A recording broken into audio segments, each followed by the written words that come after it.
Halema Zedome. À quoi ça ressemble ce que le Rav dit au-dessus? Que puisque Hachem est le créateur du Yetzer Hara, on va l'appeler ça la maladie, c'est le créateur aussi du remède qui est la Torah.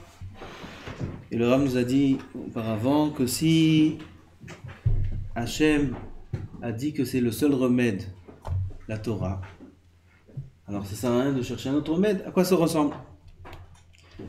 Un malade, Darash Barofim, il est parti voir les médecins. Pas toujours les médecins arrivent à trouver la maladie, ils voient les symptômes, mais pas toujours ils arrivent à trouver. Ils envoient, ils font des analyses, des radios. Là on parle d'un cas où le médecin a cerné le problème, il a trouvé la maladie. Veikiru Cholio. Vamrulo Sheikar Sama, ils lui ont dit de prendre un remède, un médicament. Vehu mibilti shetikdam lo yedia bimelechet refoua. Lui, donc le patient, sans connaître la médecine, il ne connaît rien. Yaniya Hasamahu veikach ma sheyale bemarchavto minasamim. Il va laisser ce remède, ce médicament, cette ordonnance, et il va aller à la pharmacie et il va demander un autre médicament. Rien à voir. Un médicament ça guérit. Ça guérit. Madame Kamina, quel médicament? Il prend celui-là, il prend celui-là. Tous les médicaments guérissent.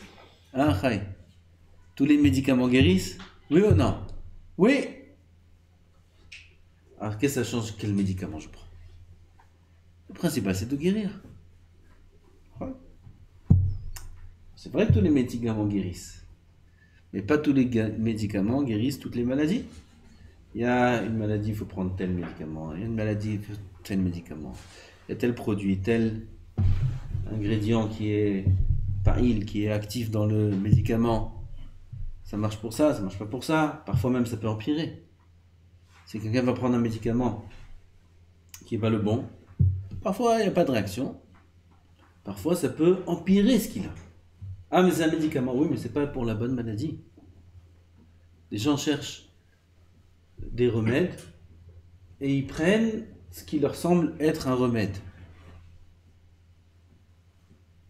Alors c'est vrai que parfois ça peut être un remède, mais qui a dit que c'est le remède à sa maladie? Quelqu'un, parfois il a, dans sa Avodat Hashem, il se recherche, il va trouver un chemin, il va trouver un livre, il va trouver, qui va parler de Hirat Shamayim, mais d'une façon qui n'est pas un remède pour lui.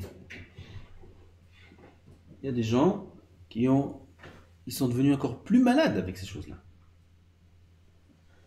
Il y en a, ils sont intéressés par certaines matières dans la Torah, il va prendre la Kabbalah, ou il va prendre c'est un remède, il va donner ça un remède. Le Midrash dit, celui qui arrive après 120 ans dans le ciel. Et s'il a étudié la Torah, ça veut dire les psukim, le Chumash, on va lui dire, tu as étudié la Mishnah. S'il a étudié la Chumash et la Mishnah, on va lui dire, tu as étudié la Gemara. S'il a étudié le Chumash, la Mishnah, la Gemara, on va lui demander, tu as étudié les Midrashim. S'il a étudié la Chumash, le Chumash, la Mishnah, la Gemara, les Midrashim, et beaucoup d'autres choses qui est écrit là-bas, on va lui demander Asakta B'Maaseh Merkava. Maaseh Merkava, c'est Kis'i Echanu Omed. Mon trône, comment il se tient dans le ciel, et les Chayot, comme la Kabbalah. Tu t'as étudié la Kabbalah? Il faut tout apprendre. Tout est un remède. Celui qui arrive dans le ciel et il lui manque une matière, il donnera des comptes dessus. Il faut tout connaître. Niftar aujourd'hui. Le jour de sa ptira, ça veut dire vendredi soir. D'habitude, il donne shiur. Et ce vendredi, ça ne se sentait pas bien. Alors il n'a pas donné shiur après la tfila. Il est rentré dans son appartement à côté de la yeshiva où il mange, comme d'habitude. Il y avait 2 bachorim avec lui, et le bacho qui est toujours avec lui aussi, qui s'occupe de lui, le Shemesh Bakodesh. Il a mangé avec eux, il a dit des divrei Torah comme d'habitude, il a chanté des chansons de Shabbat. Et après il est parti au Beth Midrash, et il a fait son seder habituel. C'est quoi? Vendredi soir, il étudie tout le Midrash Rabbah sur la paracha. Et ensuite, il étudie tout le Zohar sur la paracha. Zohar. Il étudie le Zohar. Il était grand Mekoubal. Il a fait son seder normal. Il étudiait tous les jours. À un moment dans la journée, 1 heure, 7 dapim de Gemara. Tous les jours. Tous les ans, il finissait le chasse. 7 dapim en 1 heure. Moi, je ne l'ai pas vu, mais j'ai vu un de ses élèves que je connaissais bien. Quand j'allais le voir pour lui poser des questions, plusieurs fois, j'ai été le voir plusieurs fois pour poser des questions. Et en attendant qu'il me reçoive, alors je voyais ses élèves. Je voyais un de ses élèves, un grand Talmid Chacham que je connais de Beth Shemesh. Il était assis, il a fait comme son rab, le seder de Gemara, 7 dapim en 1 heure. Il ne bouge pas. Il s'assit au milieu. C'est même pas un Beth Midrash, c'était la salle qui était avant le Beth Midrash, c'est du va-et-vient. Il est assis avec son stender, enlève les chaussures, et il étudie, il fait cas de personne. Et il chante, il chante, il chante, il chante. 7 dapim en 1 heure. Il ne bouge pas tant qu'il n'a pas fini 7 dapim. Le Rav Shalom, 7 dapim en 1 heure. Il avait un seder de Tanakh, il était baki dans tout le Tanakh. Il avait le grand Tanakh, comme on connaît le grand Tanakh, il y a tout à l'intérieur, il étudiait les psukim du Tanakh. Baki dans toute la Torah il était. On ne parle pas du chasse et des poskim et des rishonim comme on a entendu aujourd'hui dans les spedim. Son élève a dit qu'il n'y a pas un rishon qui ne connaissait pas. Pas un. Tous les rishonim. Rashba, Ritva, Rambam, Mordechai, Rif, Ran. Tous les rishonim, ils connaissaient tout.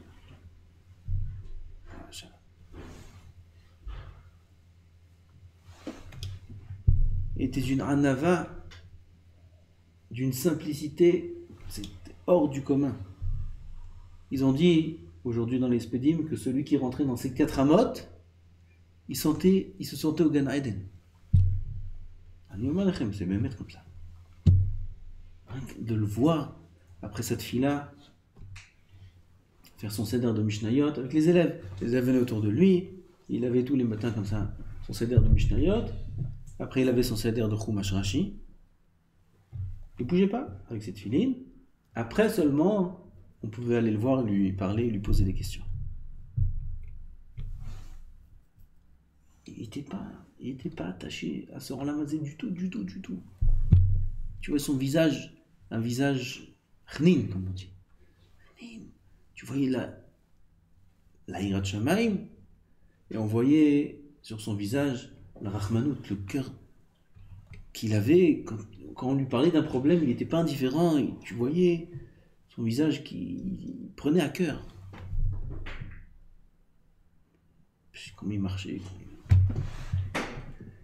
Il allait faire les choupotes de ses bachourim, de ses élèves, il faisait la choupa, après il partait, et au milieu du mariage, il revenait. Il revenait pour danser avec le khatan. Et comme ça, on l'attrapait sur le côté, on dansait avec le khatan, il s'asseyait un petit peu au mariage. C'était d'une anava, d'une pashtout hors du commun. Aujourd'hui, les élèves ont dévoilé ce qu'il disait sur lui-même, combien il se considérait comme rien. Ils ont dit qu'il disait sur lui-même qu'il a eu le mérite d'enseigner la Torah, mais il n'a pas eu le mérite de l'étudier. Comme ça, il disait sur lui-même. Son élève, quand il a parlé aujourd'hui, il a dit que sa anava, c'est pas de la anava. L'humilité, ça veut dire un travail d'humilité. C'est lui. c'est pas un, c'est lui, il se sent rien. Il se sent proche d'Hachem, il se sent plein d'Yirat Shamayim. C'était incroyable d'être avec lui, c'était incroyable. Qu'est-ce que je veux dire?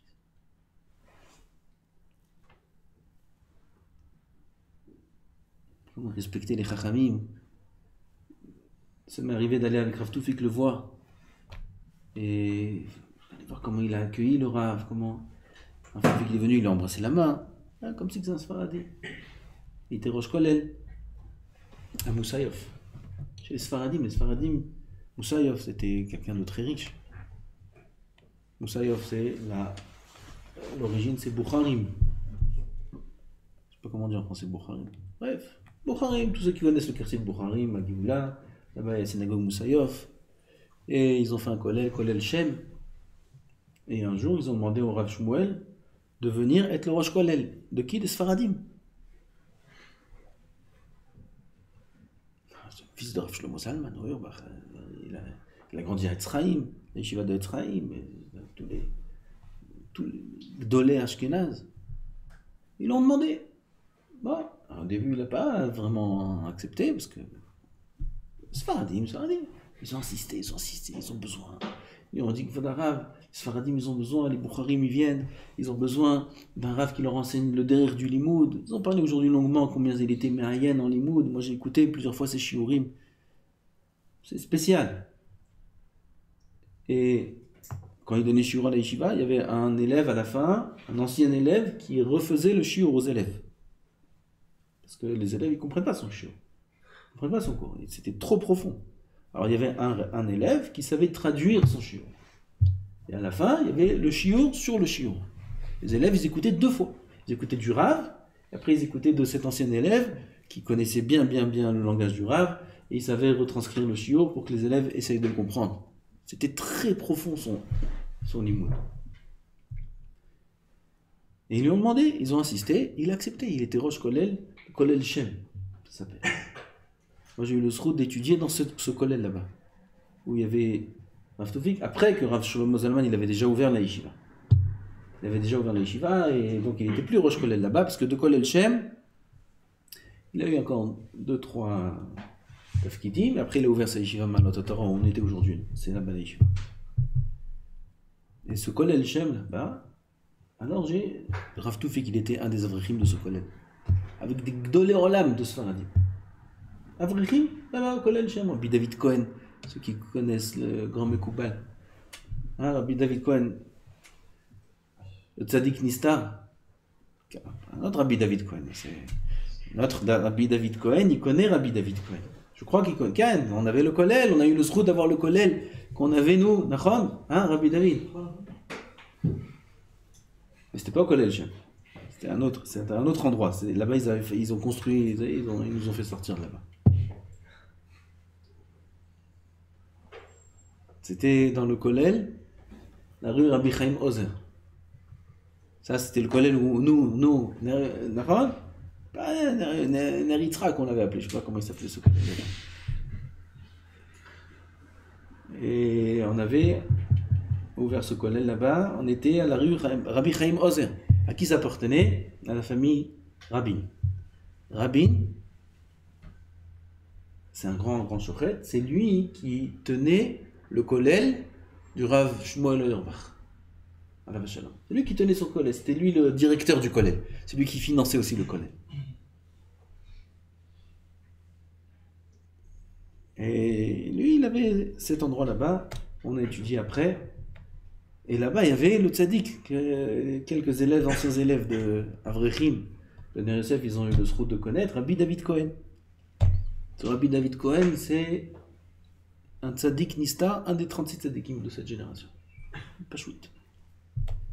Il était là-bas dans ce Kolel aussi. Kolel Shem. J'ai étudié là-bas avec Rav Toufik, c'était dans ce Kolel Shem.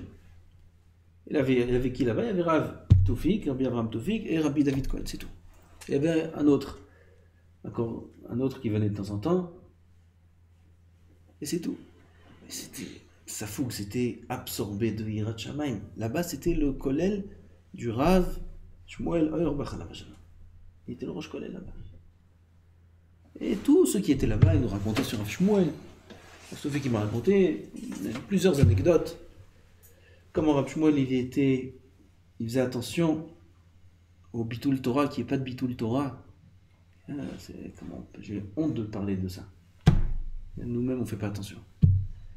Que quand il devait distribuer les payes aux Avrechim, il y a des enveloppes avec les chèques ou les espèces à donner aux Avrechim. C'était Rosh Chodesh. Qu'est-ce qu'il faisait? Il attendait que l'Avrech termine d'étudier. Alors il avait le paquet d'enveloppes à distribuer. Il rentrait comme ça derrière au Beth Midrash et il attendait. Dès qu'il voyait un Avrech qui levait la tête ou qui se levait pour aller aux toilettes ou qui se levait pour... Il s'approchait à lui, il lui donnait l'enveloppe. Il n'avait pas de temps à perdre. Chaz v'shalom, pour donner la paix des Avrechim, les interrompre dans leur limout. Chaz v'shalom. Alors il attendait. Il faut une grande hirat shamayim pour ça.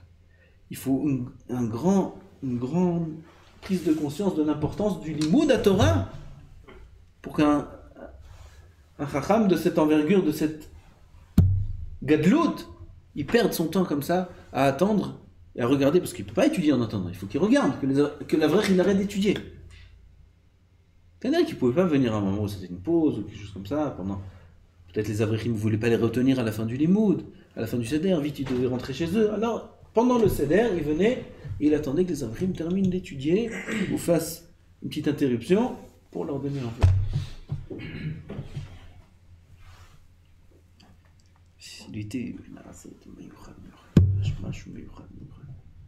On allait le voir sur n'importe quelle chélotte, des chélottes très très très très lourdes, tranchées comme ça, tant qu'il y a du bois.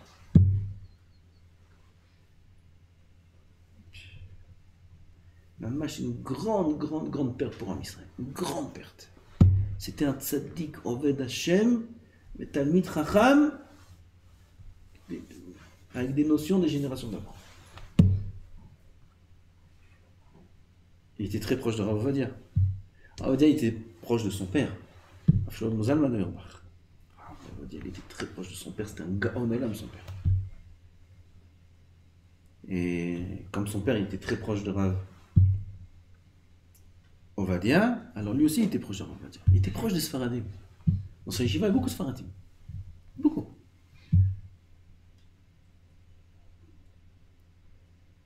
C'est une grande perte pour leur lame entier. Pour leur lame à Torah, Bevadaï, et pour le monde entier, c'est une perte énorme. Encore un chacham qui est parti, encore un tzaddik, un vrai Oved Hashem qui est parti. Alors qu'est-ce qu'on va faire? Il faut qu'on prenne de ces midot, il faut qu'on soit mitrazek dans sa atmada. Sa atmada dans la Torah, c'était quelque chose d'incroyable. Il ne bougeait pas du limoud. Quand j'avais un ami qui était là-bas, Malot à Torah, j'allais de temps en temps pour prier. Je lui dis à quelle heure la tefila, comment on vient. Il me dit, il n'y a pas à quelle heure. Quand le Rav arrive, on prie. Comment? Il n'a pas un seder? Il n'y a pas de seder. Seder, c'est l'imoud Torah. Il n'y a pas de seder.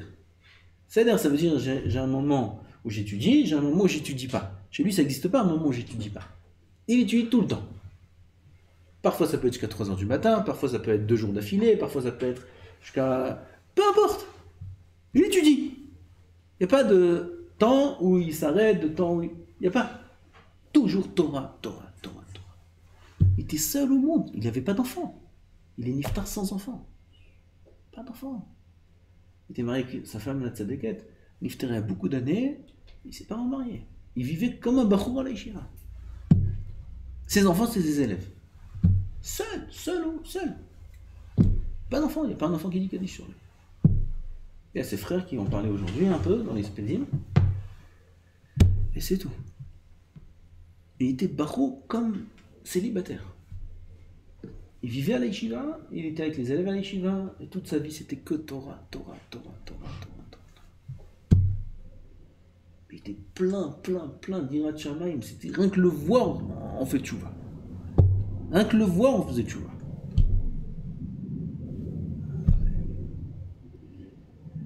Voilà, quitte. Il faut se renforcer, il faut être talmidei chachamim, il faut avoir des notions de de ce que c'est la vie, de ce que c'est la Torah, de ce que c'est la Gadlout. Pas rester petit, base. Quand chacun pas aspirer à des choses matérielles. Regardez, voilà, 86 ans de Torah. Il est né à Sha'ar Chesed, il est né dans le quartier où on était aujourd'hui à la Levaya. Il est né dans le quartier où il avait sa yeshiva. Là-bas il est né, là-bas il est niftar.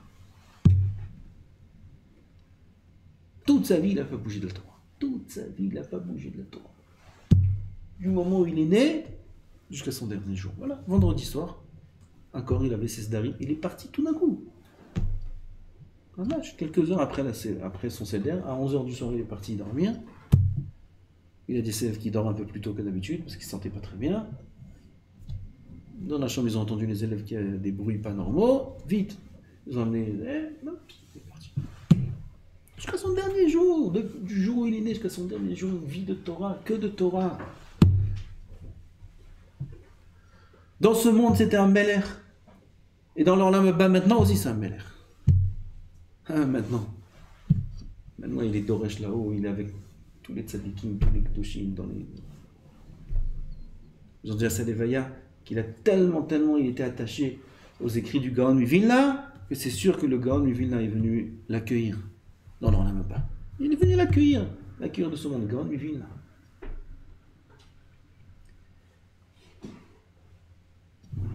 Parce qu'est-ce qu'on veut? On veut chercher une autre vie. Une vie de quoi? Une vie de plaisir éphémère, une vie de c'est même pas la peine de mentionner ces choses-là. De quoi? Qu'est-ce qu'il y a à apprendre de ce monde? Qu'est-ce qu'il y a à apprendre de ce monde si ce n'est Torah, Tchouva, Maasim Tovim, cette filote? Ils ont parlé de cette filote aujourd'hui, cette filote. Je me rappelle comment il faisait son visage. Il priait des heures. On l'attendait pas à l'Yeshiva. Quand il priait l'Amida, partout, on attend le Rav. Le Rav Shmuel, on ne peut pas l'attendre. Il n'y a pas d'heure, il n'y a pas de temps dans cette file, il n'y a pas de temps. Il restait parfois à sa Amida, il ne bougeait pas, il pleurait dans sa Amida. C'est un Oved Hashem, c'est ça qu'on appelle, c'est un vrai Oved Hashem. On n'attendait pas. On attendait pour commencer la tfila. Il était makpid de commencer pas plus tard que l'heure du Kriyat Shema du Magen Avraham. Donc il venait, ça dépendait, en été, en hiver, ça dépendait. Pas après le Magen Avraham, il était makpid de faire le schéma avant l'heure du Magen Avraham. Pour commencer la tfila, on attendait le Rav, mais pour terminer la tfila, on n'attendait pas le Rav. Donc quand le Rav du Tibourez a fini, on commençait Hashem Sfatay Tiftach. Le Rav il était encore dans cette tfila, il ne bougeait pas de cette tfila. Cette tfila, le Torah, le Yirat Shamayim, le Chesed, tout l'argent qu'il avait, combien il aidait, les gens venaient, ils lui donnaient de l'argent, beaucoup. Pas pour lui, pour tout ce qu'il faisait. Et il aidait ses élèves, et les anciens élèves, et les anciens des anciens, et il demandait comment il va celui-là, et comment il va celui-là.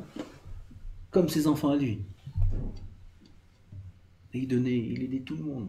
Les Chesed, les Torah, les Tfila, les Yirat Shamayim, Aujourd'hui, où il est? Aujourd'hui, c'est lui le Melech.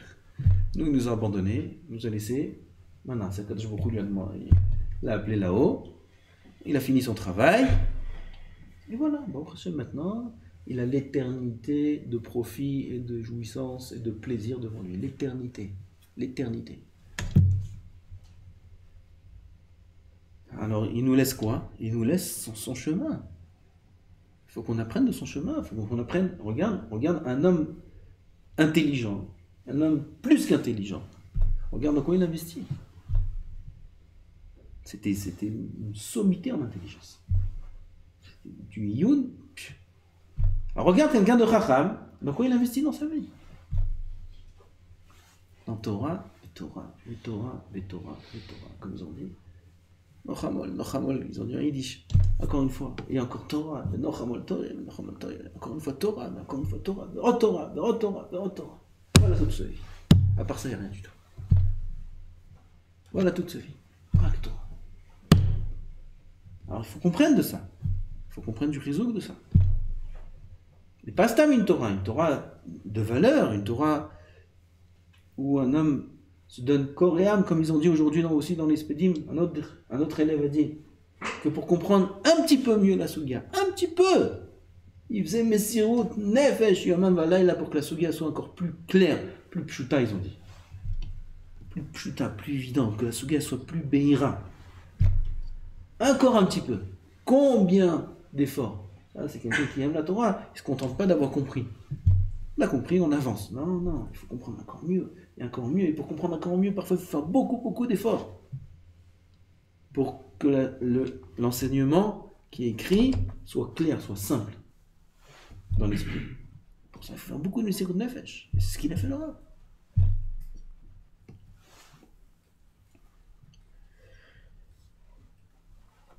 Il faut prendre de ses midot, il faut prendre de ses anagot, il faut prendre. Quand le tzaddik il est nifta, alors il laisse dans ce monde ses midot, son travail. Il le laisse dans ce monde. Et chacun peut prendre. Chacun peut prendre du chizouk. Dans sa atmada, ou c'est dans sa tfila, ou c'est dans ses midot. Son visage, j'arrive pas à changer dessus, j'ai mal à guide. Son visage, c'était quelque chose de spécial, son visage. Ah, c'était spécial.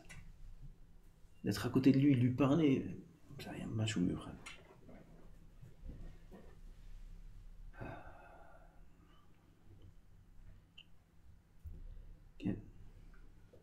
Ah, on vit dans un dorme, on ne sait pas qu'est-ce qu'il y aura demain. Quand on a ces chachamim dans la génération, même si on ne les voit pas tous les jours, même si on sait qu'ils existent, on se sent protégé. Comme l'Avdil, quelqu'un qui a son père et sa mère vivants, même s'il n'est pas avec eux-mêmes, il y a papa, il y a maman. Alors quand ces chachamim, on sait qu'ils ne sont plus là, on se sent nu. On se sent chassoufim, comment on dit chassoufim, voué à tout dégât, à tout danger. Pas voué, je ne sais pas comment on dit en français, chassouf. Ça veut dire vulnérable. Vulnérable. On n'a pas de protection, on n'a pas de bouclier. Quand ils sont vivants, ces tzadikim, oh Hachem, on a des boucliers dans cette génération. Il y avait Rav Eliashiv, il y avait Rav Vadia, il y avait Rav Steinman, il y avait Rav Shmuel Auerbach. On a des boucliers puissants. Un bouclier il est parti, un bouclier il est parti, un autre il est parti. Comment on va faire face maintenant à tous ces dangers qu'il y a dans cette génération? On se sent même mâche, on se sent orphelin. Il y a trop de dangers, il y a trop de douleurs, il y a trop de problèmes. Le monde change trop vite. Il y a des menaces, il y a des guerres qui sont chaque instant elles peuvent éclater. Quand on a cette tzadikim là, on peut marcher tranquille, en savate à la maison. Tu peux marcher en savate, tu sais qu'il y a le tzaddik là-bas, il va, tu verras ce qu'il va faire dans les cieux. En savate, tu peux marcher. Ça n'a rien à craindre. Voici un tzaddik il est parti, l'autre il est parti, l'autre il est parti. Alors il y a qui? Il y a nous. Il y a nous, on doit remplacer. Alors si un seul ne pourra jamais remplacer ce qu'il était lui, eh bien un groupe qui se renforce, un groupe qui étudie Bekdusha. Betahara, il a la force de protéger Am Israël comme ce tzaddik a protégé Am Israël. Vadaï. On ne peut pas rester indifférent et dire bon, voilà, il est quand il est vaillant, et on continue notre vie normale. On ne peut pas continuer notre vie normale. Il faut prendre des takanot, il faut prendre sur soi des choses. Encore plus, encore un chizouk, chacun doit prendre un chizouk, c'est barour, c'est pas choute, sinon Am Israël est en danger. Il faut prendre sur soi encore un guéder, encore une barrière. Encore une barrière. Prends sur soi une barrière. Voilà, je monte encore 1 degré. Je me force. Je mets encore un niveau. Là-bas, encore 1 degré, un cran plus haut. Pour essayer de combler le manque. Si chacun fait ça, Kadosh Baruch Hu, il voit le manque est comblé. Si chaque juif fait ça, ou même pas tout le monde, même nous, ici, un petit groupe de Talmidei Chachamim. Chacun met, allez, la barre elle est là, je mets la barre un peu plus haut. Je mets la barre encore un peu plus haut. Encore un seder en plus, encore une avodat amidot en plus, encore un horaire où je vais encore un peu plus tôt. Encore quelque chose, on est obligé de faire ça. Mettre la barre encore un peu plus haut pour combler le manque. Et le tzaddik du ciel, il va être mashpia sur celui qui fait ça. Il va être mashpia, il dit, t'es conscient que maintenant je suis parti, qui c'est qui va faire le travail? Quand j'étais là, je faisais le travail, il prenait tout sur ses épaules. Maintenant il est parti, qui va faire le travail? Quoi, on va chas v'shalom régresser? Am Israël, il va être encore en danger? Chas v'shalom. Là, on est obligé de prendre sur soi. Ah, tu peux prendre sur toi ce qu'il faisait le tzaddik? C'est impossible. Aval quelque chose? Oui. Comme la Gemara raconte quand Rav et Nifta, chacun de ses élèves a pris une des midotes de Rav. C'était très dur de prendre une mida de Rav. Il ne regardait pas plus que 4 amot. Un des élèves, il n'a pas réussi à tenir. Il ne regardait pas plus que 4 amot. Il ne parlait jamais une siratrouli. Il avait plein de midotes qu'un élève, une vie entière, il n'arrivait pas à arriver à une de ces midotes. Et Rav lui-même en avait plein. Et quand il est nifta, ses élèves, chacun, ont pris sur eux une des midas qu'il avait. Pourquoi? Pour pas qu'il y ait un chesron, pour pas qu'il y ait un manque dans le monde. Pour pas qu'il y manque dans le monde. Aujourd'hui, il manque énormément. C'est comme si il y a un grand fossé qui s'est creusé là. Énormément. On avait un tzaddik, un vrai Oved Hashem qui protégeait un Israël dans cette fille-là. Et il est parti. Il faut combler ce manque. Qui c'est qui doit le faire? Nous, Rabotai. Nous, on doit faire ça. Nous, on doit combler ce manque. Nous, on doit prendre sur nous encore plus de Kedusha, encore plus de Tar, encore plus de Chizouk dans le Limoud. Chacun prend sur lui quelque chose. Et bien, Zat Hashem Esroudze, il faut que le Mashiach vienne vite. Qui se dévoile à nous, qui est très tametim, et qu'on revoit tous les tzadikim, bimera, bimeno, amen.